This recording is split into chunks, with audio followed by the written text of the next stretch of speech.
Good morning friends, welcome to my channel okay मोहब्बत और आप देख रहे हैं साइलेंट लव। लास्ट एपिसोड में हमने देखा था कि जहाँ पर जो हमारी प्यारी सी वंशिका रहती है, वो अपने जो प्यारी सी गर्लफ्रेंड रहती है आरोही, उसकी मदर को बचाने के लिए अपने डैड के पास जाती है। हालांकि वो अपनी लाइफ में बहुत ज़्यादा स्ट्रगल कर रही रहती है और उसका एटीट्यूड इस तरीके से रहता है कि वो मर जाएगी लेकिन अपने डैड के सामने झुकेगी नहीं। 6 महीने से उसे जॉब नहीं लग रही थी, कुछ नहीं लग रहा था, वो सब कुछ मैनेज कर रही थी। लेकिन इस ड्यूरेशन में जब उसके डैड ने अपना इक्का फेंक दिया रहता है कि उसके जो मॉम की अगर तबीयत खराब हो जाती है तो उसको पैसों के लिए कहीं से भी हेल्प नहीं मिलती है, तब उसे ना चाहकर भी अपने डैड के पास जाना पड़ता है।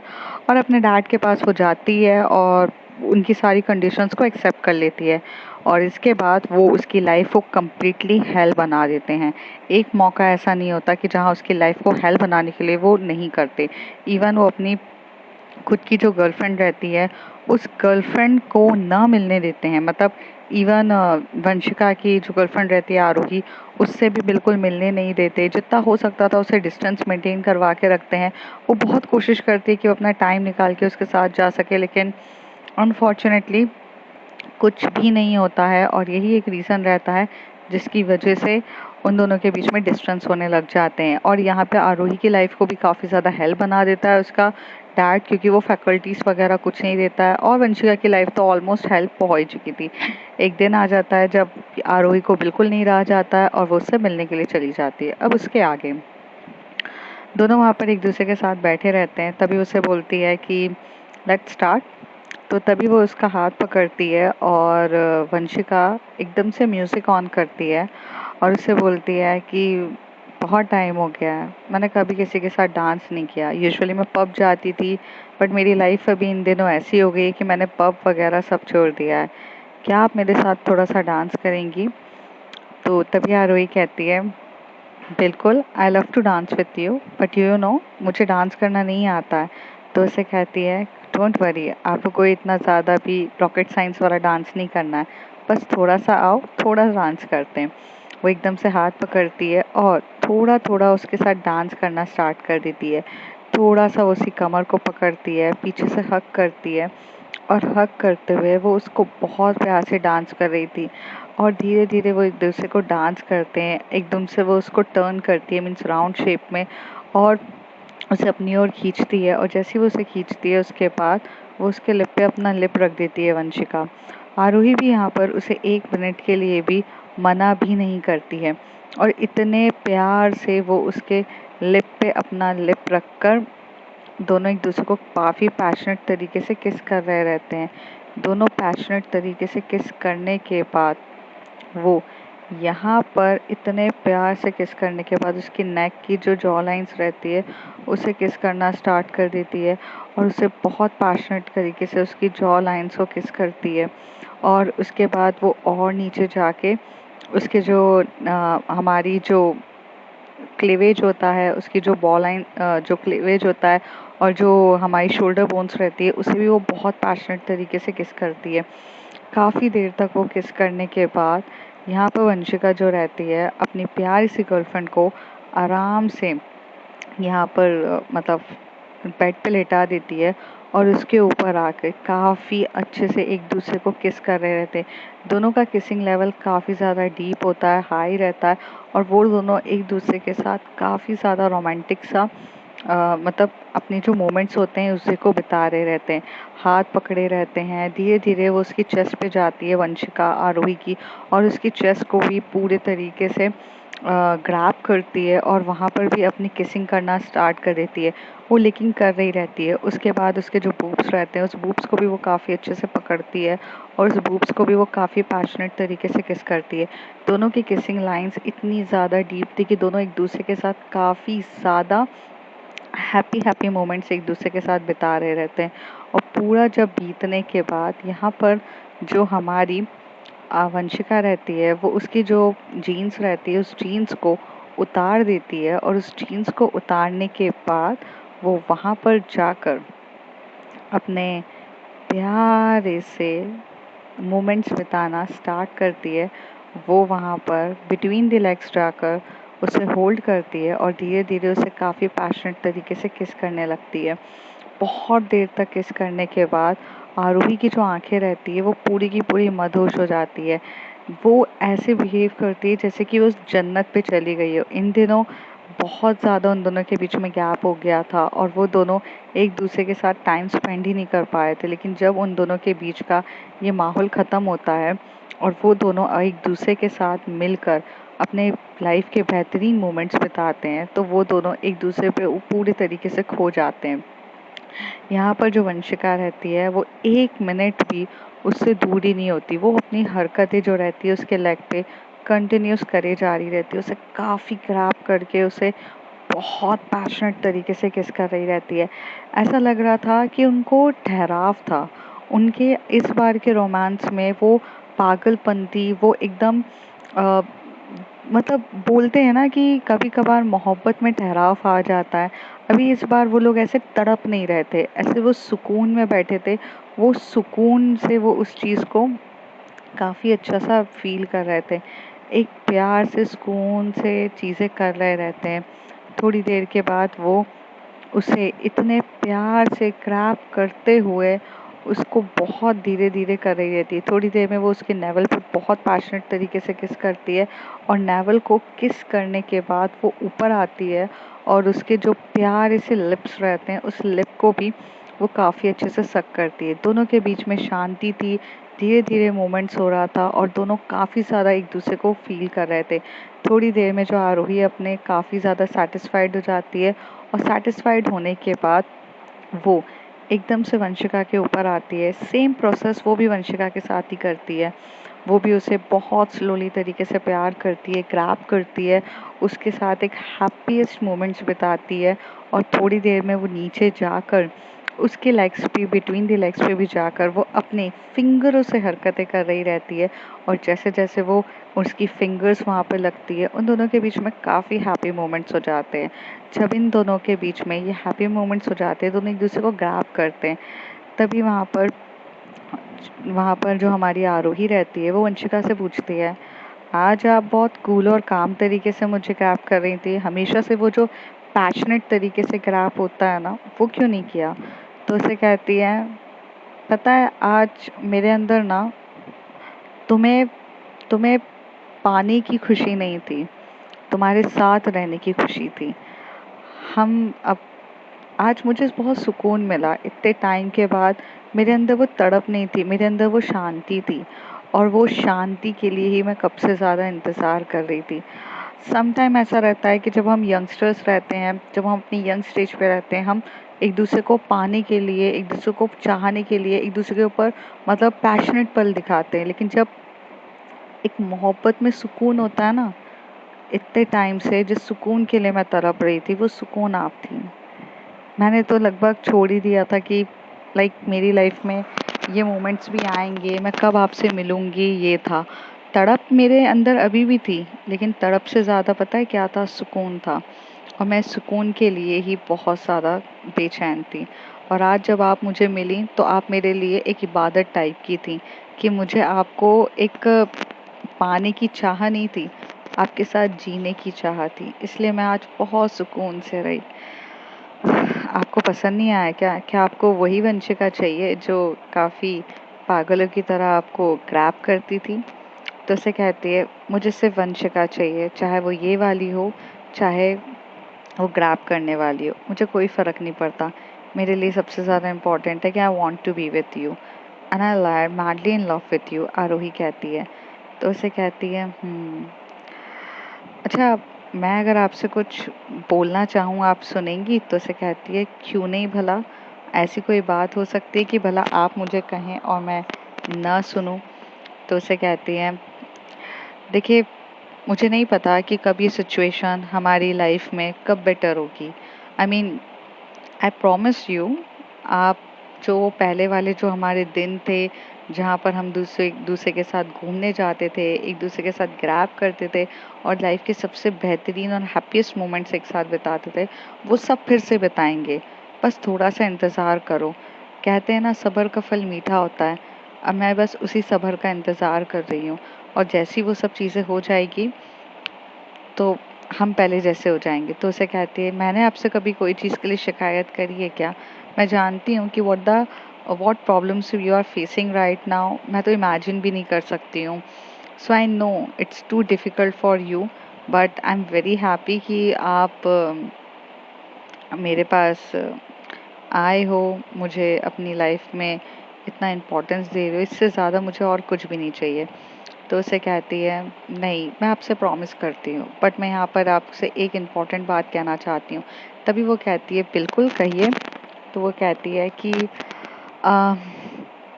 Coaching classes it's good, but I think you have to be focus on your plan B.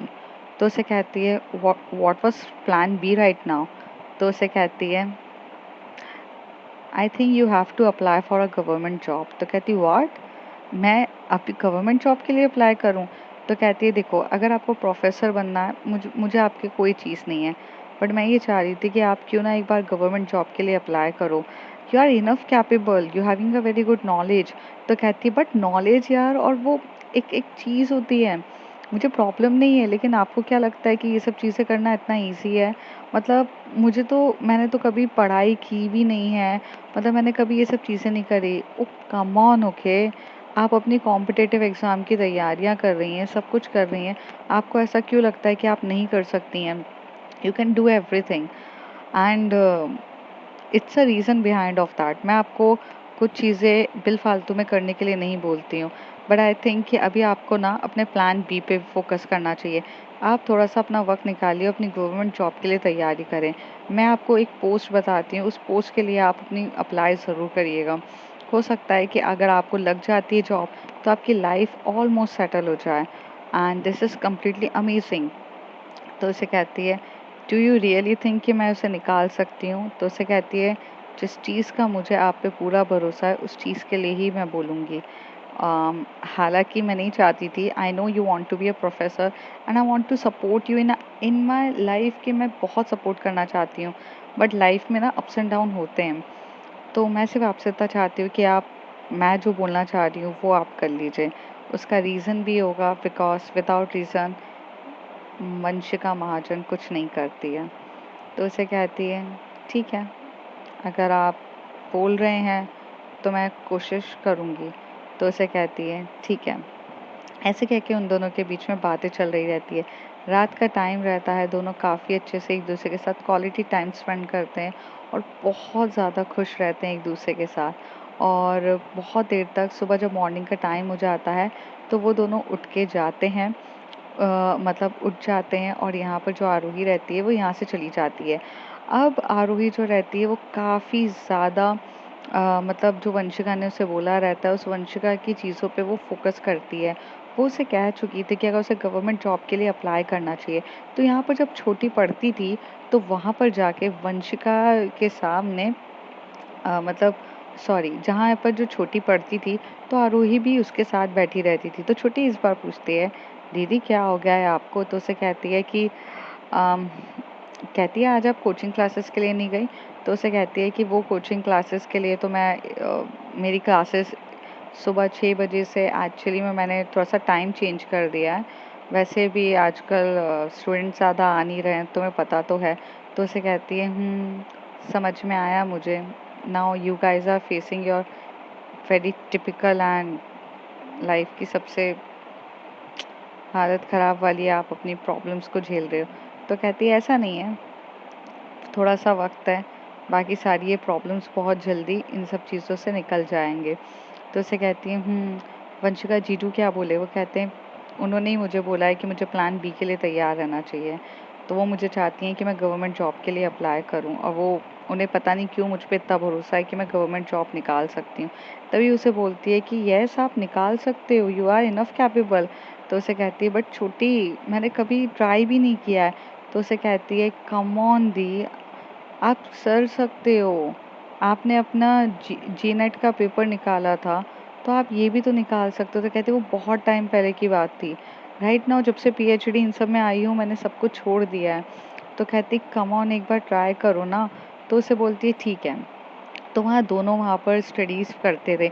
यहाँ से वो दोनों लाइब्रेरी में भी जाके पढ़ाई करने लगे थे। वंशिका यहाँ पर जब देखती है तो उसे अपने डैड की तरफ जब भी देखती थी उसे काफ़ी ज़्यादा गुस्सा आता था कि उसके जो डैड रहते थे वो मन ही मन इतना मुस्कुराते थे कि उसको इस कंडीशन में देख के उन्हें ऐसा लगता था कि उन्होंने कितनी ज़्यादा बड़ी जंग जीत ली है अपनी बेटी को अपना गुलाम बना के। बट क्या उनकी बेटी खुशी से गुलाम थी? यहाँ पर अगर वंशिका को एक बार अगर मौका मिलता तो अपने डैड को बता देती, लेकिन यहाँ पर उसे मौका भी नहीं मिल रहा था। वो सिर्फ अपने डैड की तरफ देखती थी, जिस डैड की वो कल रिस्पेक्ट करती थी और जिनको बहुत ज़्यादा आदर सम्मान से देखती थी, अब वो अपने डैड की तरफ सिर्फ और सिर्फ एक गुस्से और एक नफ़रत की वजह से उसको देख रही रहती है। पर वक्त इसी तरीके से बीता रहता है और यहाँ पर हमारी जो प्यारी सी आरोही रहती है वो अब अपने जीनेट अपने ये जो गवर्नमेंट का एग्ज़ाम देने के लिए चली जाती है। यहाँ पर जब वो अपने गवर्नमेंट का एग्ज़ाम दे रही रहती है तो वो वहाँ पर वंशिका जो रहती है उसे मिलने आती है एग्ज़ाम हॉल के वहाँ पर। तो उसे कहती है आप यहाँ कैसे आए, आपको टाइम मिल गया? तो कहती है टाइम मिले या ना मिले डज़न्ट मैटर फॉर मी, ये लाइफ का तुम्हारा सबसे बेहतरीन और इम्पॉर्टेंट चीज़ है और अगर इसकी बारी है तो फिर मुझे आना बिल्कुल भी बनता है और मैं ज़रूर आऊँगी बिकॉज़ मुझे पता है कि अभी राइट नाउ तुम्हारे लिए ये चीज़ कितनी ज़्यादा इम्पॉर्टेंट है। वो उसे ऑल द बेस्ट कहती है, उसे ग्रैब करती है, उसे बहुत प्यार से फ़ोरहेड पे किस करती है और उसे बोलती है ऑल द बेस्ट और ये बोलकर वो वहाँ पर उसे एग्ज़ाम हॉल्स पे डाल देती है। एग्ज़ाम्स हॉल में जाती है, फिर वो उस अपने पूरा रिटन एग्ज़ाम देती है और जब वो रिटन एग्ज़ाम अच्छे से दे रही रहती है तो यहाँ पर वंशिका जो रहती है पूरे टाइम वहाँ बाहर बैठी रहती है, उसका इंतज़ार करती है। थोड़े टाइम के बाद वो जब आती है तो उससे बोलती है कि कैसा रहा एग्ज़ाम? तो वो कहती है कि exam is good and I never thought कि मतलब वो ज़्यादा टफ नहीं था। आई होप कि निकल जाना चाहिए। अगर नहीं निकलता है तो फिर मैं कुछ कह नहीं सकती। तो उसे कहती है oh come on okay don't be negative at all और ऐसे कह के ना वो उसे बहुत अच्छे से ग्रैब करती है और उसे लेकर जाती है। वहाँ से ये लोग वहाँ जाते हैं, रेस्टोरेंट पे जाते हैं, खाना पीना खाते हैं। तो तभी वहाँ से वंशिका से आरोही बोलती है आपने यही एग्ज़ाम मुझे देने के लिए क्यों कहा? तो कहती है सही समय पे सही वक्त आने पे तुम्हें सारे सवालों के जवाब मिलेंगे। आई होप बस ये तुम्हारा एग्ज़ाम निकल जाए, यहीं से हमारी आधे से ज़्यादा प्रॉब्लम सॉल्व होगी। तुम्हारा एक बार ये एग्ज़ाम्स निकल गए ना तो हमारी मैक्सिमम प्रॉब्लम ऐसी सॉल्व हो जाएगी। तो उसे कहती है बिल्कुल, मैं ये चाहती हूँ कि हमारी बस प्रॉब्लम सॉल्व हो जाए। बिल्कुल। तो उसे कहती है हो जाएगी डोंट वरी फॉर दैट। इसके बाद यहाँ से ना वो उसे घर छोड़ती है और अब थोड़ा वक्त ऐसे ही बीतता है और यहाँ पे उसके जो डैड रहते हैं वो काफ़ी ज़्यादा खुश रहते हैं क्योंकि वो तो भाई अपने सब कुछ करवा चुके रहते हैं। मतलब यहाँ पर अपनी बेटी को अपना गुलाम बनाने के लिए ऐसी कोई चीज़ नहीं रहती है जो उन्होंने नहीं किया रहता। थोड़े टाइम के बाद वक्त बीतता है और वक्त बीतने के बाद अब यहाँ पर सबसे पहले कोई इंसान खुश होता है तो वो होती है वंशिका, क्योंकि जब वंशिका जो रहती है अपना ओपन करती है रिज़ल्ट तो उसके रिज़ल्ट ओपन होने पर यहाँ पर सबसे पहले जो न्यूज़ आती है वो ये आती है कि आरोही शर्मा क्लियर्ड द एग्ज़ाम और जैसी वो इतनी खुश होती है कि उसका एग्ज़ाम क्लियर्ड हो चुका है, वो इतनी ज़्यादा खुश होती है। अब ये रिटन एग्ज़ाम्स क्लियर्ड होते हैं और यहाँ पर अब उसे जाना रहता है कि उसे वो एग्ज़ाम क्लियर करना रहता है जो उसके लिए सबसे ज़्यादा इम्पोर्टेंट होता है, मतलब इंटरव्यू। इंटरव्यू देते टाइम ना यहाँ पर एक ट्विस्ट ये होता है कि जब वो इंटरव्यू देने के लिए जाती है तो उसका इंटरव्यू लेने वाले और कोई नहीं जानशील के डैड रहते हैं, क्योंकि एक कलेक्टर लेता है तो वो भी उससे वही सवाल पूछते हैं जो सवाल एक्चुअली में उसे पता थे, क्योंकि यहाँ पर जो हमारी प्यारी सी जो आरोही की सिस्टर रहती है, मतलब छोटी, और जो छोटी की गर्लफ्रेंड रहती है वो अपने डैड को बोल चुकी रहती है कि right now you have to support us. But ऐसा नहीं रहता है, नेपोटिज्म्स वाली कोई बात नहीं होती है। वो उससे सवाल तो वही पूछते हैं, पर सवाल जो रहते हैं वो ऐसा नहीं है कि उसको पहले से जाकर बता देते कि ये सवाल पूछ जाएंगे, क्योंकि अगर अकेले वो कलेक्टर थोड़ी ना रहते हैं, वहाँ पर और भी लोग कलेक्टर रहते हैं। और वो लोग का ना मतलब पैनल रहता है, मीन्स बहुत सारे पैनल्स जो रहते हैं, वो लोग यहाँ पर इतने सारे पैनल्स रहते हैं और वो लोग उससे सवाल पूछते हैं। बट यहाँ पर एक चीज़ बहुत अच्छी रहती है कि उसके जो डैड रहते हैं वो उसे गाइड ज़रूर करते हैं कि किस तरीके से एग्ज़ाम्स होते हैं, किस तरीके से क्या होते हैं। तो तुम्हें इन सब चीज़ों के लिए काफ़ी ज़्यादा अवेयर होना पड़ेगा। एक तरीके से उसे थोड़ा सा सपोर्ट ज़रूर मिल जाता है कि वहाँ पर उसके डैड जो रहते हैं उसे काफ़ी अच्छे से सपोर्ट कर देते हैं। यहाँ पर फाइनली जब थोड़ा और वक्त बीतता है और यहाँ पर अब रिजल्ट आता है, तो यहाँ पर हमारी आरोही ऑलरेडी सिलेक्टेड हो चुकी रहती है गवर्नमेंट जॉब के लिए। और इस चीज़ के लिए वो काफ़ी हैप्पी रहती है। एक गवर्नमेंट जॉब जिसकी सैलरी भी काफ़ी अच्छी है, जिसे आपको कोई निकाल नहीं पाएगा और आप किसी के बलबूते पे नहीं रहोगे। ये सुनने के बाद वो सबसे ज़्यादा कोई खुश होता है तो हमारी प्यारी सी आरोही होती है। और आरोही अब वंशिका को बोलती है लगभग अब यहाँ से हमारे अच्छे दिन स्टार्ट हो जाएंगे। तो उसे कहती है कि बट अगर आप मुझे सपोर्ट नहीं करती तो शायद मैं कभी ये नहीं कर पाती। तो इसे कहती है मेरे सपोर्ट करने से कुछ नहीं होता है, पर सबसे बड़ी बात है कि तुम्हारी खुद की भी मेहनत थी, मेरे सपोर्ट करने से क्या होगा। ऐसे बोल रही हो जैसे मैं बोलूँगी कि कुएं में कूद जाओ तो आप कूद जाओगी। ये आपकी खुद की मेहनत है और अपनी मेहनत को इम्पोर्टेंस देना सीखो। अब आप अपने डैड की छोड़ दीजिए ना ये जॉब, आप अपने डैड का ये जॉब छोड़ दीजिए, अब तो मेरे पास गवर्नमेंट जॉब है। तो वो तभी उसी तरफ देख के बोलती है don't you dare to underestimate my dad, okay. आपको क्या लगता है कि आप जो भी बोलेंगी और चीज़ें इजीली हो जाएगी? मेरे डैड आपको करप्शंस, मेरे डैड का इतना पावर है कि वो आपको कोई भी प्रॉब्लम्स में फंसा सकते हैं। तो जैसी लाइफ चल रही है चलने दो, now you have to be focus. और मैंने ये जॉब आपके प्लान बी के लिए करी है, इसे आप सोचना भी मत छोड़ने के लिए, ओके, गेट इट। और ऐसे कह के वो उसे समझा देती है। यहाँ पर वंशिका अपने डैड को नस नस से वाकिफ थी, क्योंकि वो अपने डैड की चीज़ें जानती थी कि उसके डैड कितने हद तक गिर सकते हैं और क्या नहीं कर सकते हैं। इसलिए वो हमेशा से बोलती थी कि प्लीज़ आप ये जो सोच रही हैं वो मत सोचें। पर यहाँ पर आरोही भी तो अपने दिल से मजबूर थी, वो सिर्फ इतना चाहती थी कि वो अपनी प्यारी सी मोहब्बत के साथ कुछ वक्त बिताए और काफ़ी ज़्यादा अच्छे से वक्त बिता सके और चीज़ों को काफ़ी अच्छे तरीके से जान सके। बट कहते हैं ना, इंसान मोहब्बत में ही सबसे ज़्यादा पागल होता है। बट ऐसा कुछ नहीं होता है, वो उसे मना कर देती कि don't you dare to do that. तो वक्त इसी तरीके से बीत रहा था। अब ऐसा हो गया था कि आरोही सुबह कोचिंग क्लासेस लेती थी, 6 से लेकर 9 पीएम तक वो कोचिंग क्लासेस लेती थी। 10 बजे वो यहाँ से जाती थी, शाम को 4:30-5 बजे तक वो घर आ जाती थी और 6 बजे से लेकर 9 बजे तक वो फिर से कोचिंग क्लासेस लेती थी, क्योंकि उसको पढ़ाना एक उसकी हॉबी थी। अब यहाँ पर उसकी लाइफ बहुत अच्छे तरीके से चल रही थी, सबकी लाइफ में कुछ ना कुछ चल रहा था। पर यहाँ पर वंशिका की लाइफ थोड़ी सी हेल हो चुकी थी, जो उसके डैड हमेशा से ही कर रहे थे। बट इसके बाद एक दिन आता है जिस दिन में यहाँ पर हमारी जो छोटी रहती है वो अपना नीट का एग्ज़ाम देने के लिए जाती है और ये दिन बहुत ज़्यादा इम्पोर्टेंट होता है। तो यहाँ पर जो आरोही रहती है वो वंशिका को कॉल करके बोलती है कि छोटी बहुत ज़्यादा डरी हुई है, क्या करना है क्या नहीं करना है, बहुत ज़्यादा वो डरी हुई है। तभी वो उसे बोलती है कि डोंट वरी फॉर दैट, मैं आ रही हूँ उससे मिलने के लिए। वो आती है और उसे उसे एक हाथ पकड़ती है और उसे बोलती है why you are so much worried. तो कहती है दूध का जला हुआ अभी इंसान सांच भी फूक फूक के पीता है। एक बार मैंने इतनी मेहनत करी थी, उसके बाद मुझे मार्क्स नहीं आए, मुझे डर लग रहा है कि इस बार भी मैंने मेहनत करी और मेरी किस्मत ही मेरा साथ ना दे, या फिर ये बोलूँ कि किस्मत तो साथ दे दे पर इंसान की खुद की पॉलिटिक्स ही इतनी ज़्यादा बढ़ जाए कि मैं कैसे कर पाऊँगी।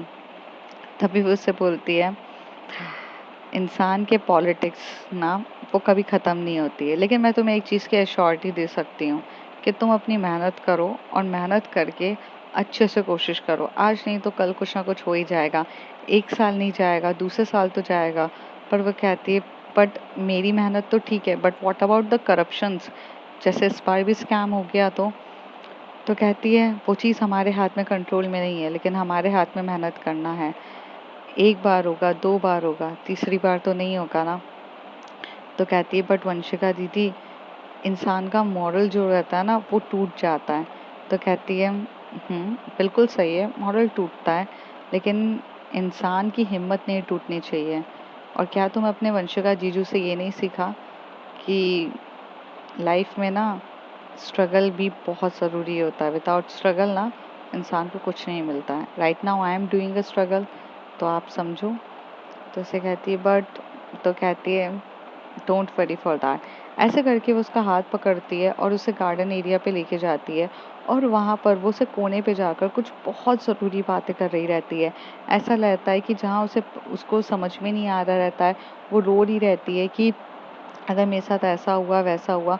तो ऐसा लग रहा था कि जैसे वो उसे पूरे के पूरे तरीके से अच्छे से डिफरेंट डिफरेंट तरीके से वो उसे आराम से समझाने की कोशिश करती है, कि ताकि वो समझ जाए और चीज़ों को बहुत अच्छे से ले। ऐसा ही होता है। थोड़ी टाइम के बाद जानशील जो रहती है वो भी भागते हुए आती है उसी गार्डन एरिया में, और वो अपनी गर्लफ्रेंड से मिलने के लिए काफ़ी ज़्यादा बेताब रहती है। गर्लफ्रेंड जैसी ही मिलती है तो उसे ग्रैब करती है और उसे बोलती है कि तुम इतनी ज़्यादा नेगेटिव मत हो, कुछ भी होगा देखा जाएगा, और वैसे भी मेरा प्यार तुम्हारे डॉक्टर बनने या ना बनने पे थोड़ी ना डिपेंड करता है, बट अगर तुम बनो या ना बनो मेरे लिए तुम कल भी उतनी इम्पोर्टेंट थी और आज भी इतनी इम्पोर्टेंट हो। तभी वो हंसते हुए बोलती है but what about my career, my growth. तो उसे कहती है वो भी तुम्हारा अच्छे से होगा, बस अगर तुम शांति ही रखोगी तो।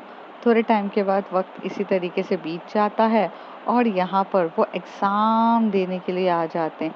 एग्ज़ाम्स को पूरे तरीके से देते हैं।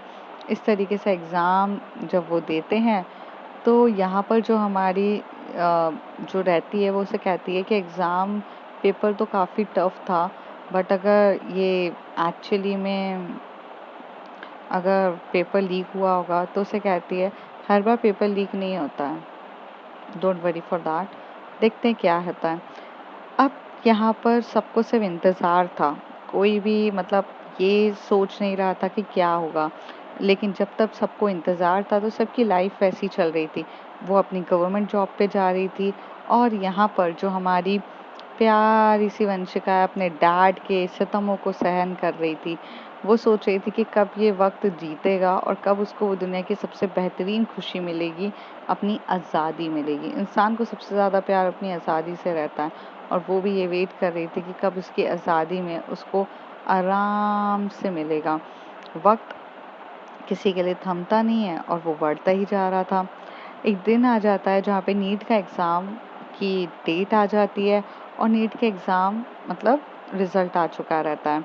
नीट के एग्ज़ाम की रिज़ल्ट आता है, और जैसे ही वो रिज़ल्ट एग्ज़ाम का आता है, तभी यहाँ पर सबसे पहले जो छोटी रहती है वंशिका रहती है, और इवन हमारी प्यारी सी आरोही रहती है, सब एक साथ बैठ के वो देखते हैं। सब बहुत खुश होते हैं कि इस बार तो छोटी का निकल जाएगा, बट अनफॉर्चुनेटली छोटी का निकलना तो दूर की बात, इस बार सबसे ज़्यादा शॉकिंग क्या था कि उसके मार्क्स पिछली बार 620 आए थे, और इस बार उसने ये एक्सेप्ट किया था कि उसके 620 नहीं तो कम से कम 680 तक तो आए।